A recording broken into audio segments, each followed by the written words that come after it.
Sejam todos muito bem-vindos ao nosso canal Ajuda para as Reuniões. Esperamos que Jeová esteja com cada um de vocês, queridos irmãos e queridas irmãs. E neste vídeo, como de costume, vamos estar disponibilizando a reunião Nossa Vida e Ministério Cristão completa desta semana, 3 a 9 de março.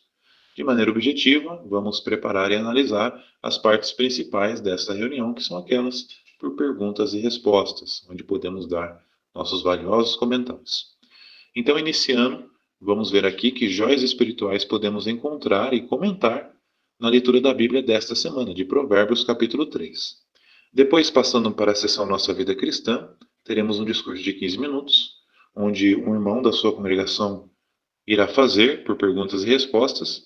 E os irmãos vão notar que essas perguntas dessa parte são pessoais, então fiquem à vontade em fazer suas preparações aí, de acordo com os textos desta parte deste discurso.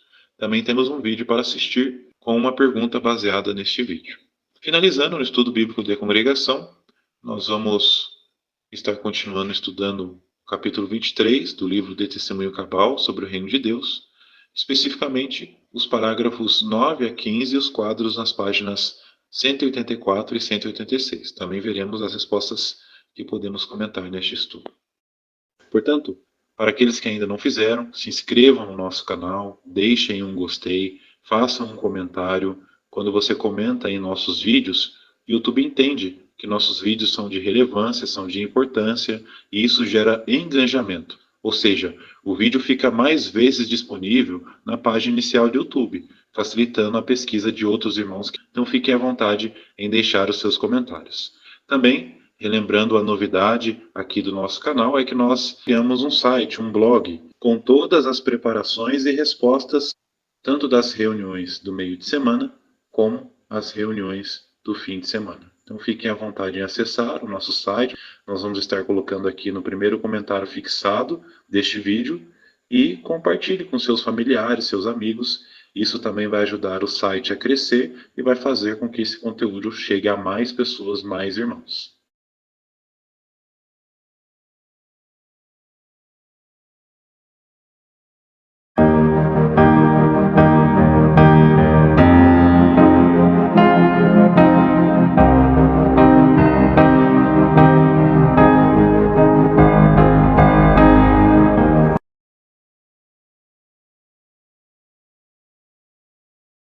E para a primeira pergunta da apostila, temos aqui como base o texto de Provérbios, capítulo 3, versículo 3, que diz: que o amor leal e a fidelidade não o abandonem.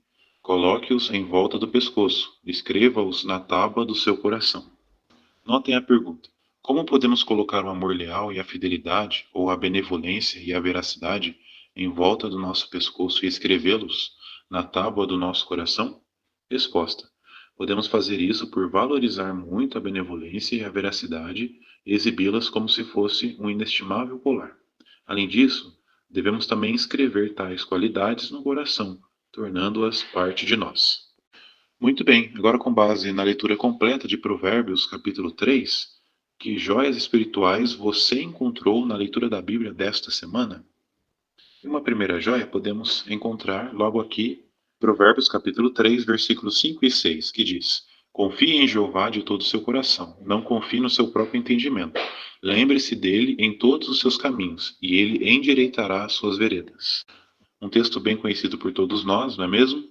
Mas vamos para a lição. Vimos aqui que devemos sempre colocar nossa total confiança em Jeová e buscar sua orientação em todas as áreas de nossa vida.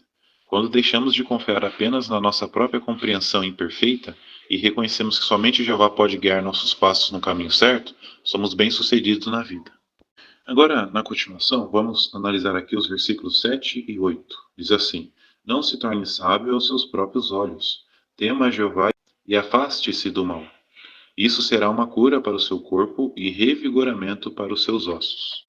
Lição: humildemente reconheça a necessidade de temer a Jeová e afastar-se do mal. Isso promove não apenas a saúde espiritual, mas também traz benefícios físicos, proporcionando cura e vitalidade ao nosso corpo.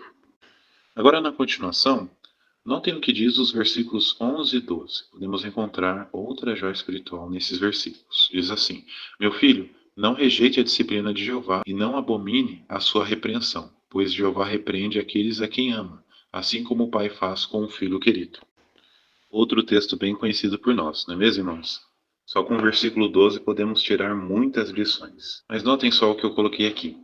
Devemos sempre aceitar a disciplina de Jeová com um coração aberto, reconhecendo que sua correção é uma expressão de amor. Porque assim como um pai corrige seu filho para o bem dele, Jeová nos corrige para nos ajudar a crescer e nos manter no caminho certo. Muito bem, vamos continuar aqui, analisando agora os versículos 13 e 14. Diz assim: Feliz o homem que acha sabedoria e o homem que obtém discernimento. Ganhar sabedoria é melhor do que ganhar prata, e obtê-la é melhor do que obter ouro. Lição: notamos nesses versículos que a sabedoria e o discernimento são mais valiosos do que riquezas materiais. Por isso, devemos sempre valorizar a sabedoria que vem de Jeová, pois além de nos trazer felicidade duradoura, nos traz benefícios que superam qualquer ganho material. Agora, na continuação, vejam o que diz o versículo 27.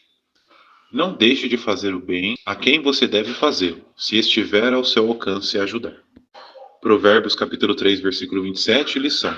Aprendemos nesses versículos que sempre que tivermos oportunidade, devemos ser generosos e bondosos, ajudando aqueles que estão em necessidade. Praticar a bondade e a generosidade fortalece nossos relacionamentos e contribui para um ambiente mais justo e solidário.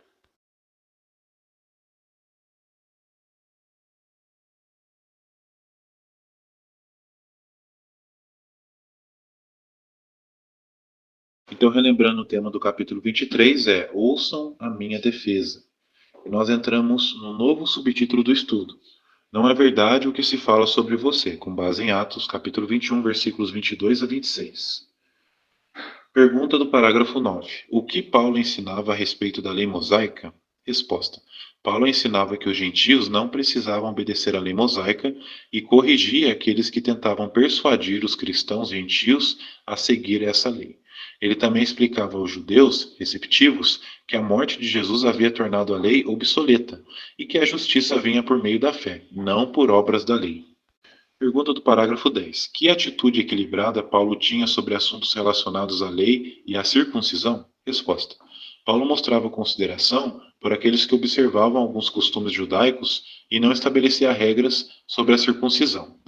Ele circuncidou Timóteo para evitar desconfiança entre os judeus, mas ensinava que a circuncisão era uma decisão pessoal e que a fé que age por meio do amor era o que realmente importava. Pergunta do parágrafo 11. Que orientação os anciãos deram a Paulo e o que estaria envolvido em segui-la? Veja também a nota. Resposta. Os anciãos orientaram Paulo a purificar-se cerimonialmente junto com 4 homens que tinham um voto a cumprir e a cuidar das despesas deles. Isso demonstraria que as acusações contra ele eram falsas e que ele também estava obedecendo à lei. Pergunta do parágrafo 12. Como a reação de Paulo à orientação dos anciãos em Jerusalém demonstrou uma atitude flexível e cooperadora? Resposta. Paulo mostrou uma atitude flexível e cooperadora ao seguir a orientação dos anciãos, mesmo podendo argumentar que o problema era o zelo dos cristãos judeus pela lei mosaica. Ele estava disposto a ceder desde que não violasse princípios divinos e cooperou com os anciãos para evitar conflitos. E estas duas imagens, lado a lado, nas páginas 182 e 183, relacionado ao parágrafo 12, mostra à esquerda Paulo ouvindo as orientações dos anciãos em Jerusalém. Já na imagem à direita, numa reunião de anciãos dos tempos modernos, aparece um irmão observando com atenção os outros anciãos levantarem a mão. A legenda da imagem diz: Quando nenhum princípio bíblico estava envolvido, Paulo cedia. Você faz o mesmo? Agora aqui, irmãos, temos o quadro A Lei Romana e os Cidadãos Romanos. E, em resumo, esse quadro mostra que as autoridades romanas geralmente não interferiam nos assuntos das províncias e respeitavam a lei local, exceto quando havia ameaças à ordem pública. Os súditos sem cidadania romana estavam sujeitos ao poder considerável das autoridades romanas, enquanto os cidadãos romanos tinham privilégios especiais, como proteção contra a prisão e espancamento sem condenação e o direito de apelar ao imperador. A cidadania romana podia ser obtida por herança, concessão imperial, compra, liberdade de escravos ou serviço militar. Paulo, como cidadão romano por nascimento, tinha esses direitos legais, o que influenciou seu tratamento pelas autoridades romanas. Muito bem, agora o próximo subtítulo do estudo diz: Ele não merecia viver, com base em Atos, capítulo 21, versículo 27, até o capítulo 22, versículo 30. Parágrafo 13, pergunta A. Por que certos judeus causaram um tumulto no templo? Resposta.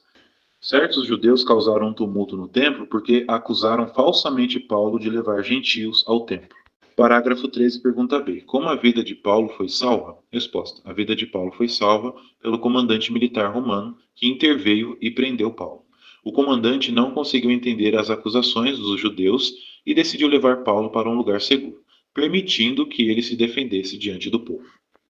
Parágrafos 14 e 15, pergunta A. O que Paulo explicou aos judeus? Resposta. Paulo explicou aos judeus, em hebraico, por que se tornou seguidor de Cristo, mencionando seu estudo aos pés de Gamaliel, sua perseguição aos cristãos e a visão do ressuscitado Jesus a caminho de Damasco. Ele também relatou a cura milagrosa de sua cegueira por Ananias. Parágrafos 14 e 15, pergunta B. O que o comandante romano fez para descobrir o motivo do ódio dos judeus? Resposta. Para descobrir o motivo do ódio dos judeus, o comandante romano inicialmente ordenou que Paulo fosse interrogado sob açoitamento. Porém, ao saber que Paulo era cidadão romano, o comandante buscou outras maneiras de obter informações e apresentou Paulo perante o sinédrio no dia seguinte. Agora aqui neste quadro da página 186, irmãos, com o título Batalhas Jurídicas nos Tempos Atuais. Em resumo, esse quadro nos mostra que, assim como o apóstolo Paulo, as testemunhas de Jeová usam todos os recursos legais disponíveis para defender seu direito de pregar as boas novas. Nas décadas de 1920 e 1930, enfrentaram inúmeras detenções e processos judiciais por distribuir publicações bíblicas e pregar de casa em casa. Estabeleceram departamentos jurídicos na Alemanha e nos Estados Unidos para fornecer amparo legal. Além disso, enfrentaram centenas de processos na Romênia, com muitas apelações bem-sucedidas. Dificuldades jurídicas também surgem devido à posição de neutralidade dos cristãos, mas com o tempo muitos governos reconheceram que elas não representam uma ameaça, resultando em maior reconhecimento e proteção legal. Irmãos, então, esse foi o resumo da preparação e análise da reunião Nossa Vida e Ministério Cristão desta semana, 3 a 9 de março. Esperamos de coração que, com o auxílio deste vídeo, pelo menos em uma dessas partes, vocês consigam dar bons comentários. Incentivamos aqueles que ainda não fizeram, se inscrevam no nosso canal, deixem um gostei, um comentário. Se caso desejar obter as respostas de toda esta reunião, acesse nosso site, nosso blog. Lá de maneira fácil e prática vocês vão conseguir passar toda esta preparação para seus dispositivos eletrônicos. Fiquem à vontade. Se ainda possível, incentivamos como maneira de gratidão por todo esse trabalho. Torne-se membros do canal ou clique na opção Valeu Demais. Essas duas opções, além de ajudar o canal a crescer, têm feito também com que esse vídeo chegue a mais pessoas, mais irmãos que também precisam dessa ajuda. Um grande abraço, com as bênçãos de Jeová e até mais nos próximos vídeos.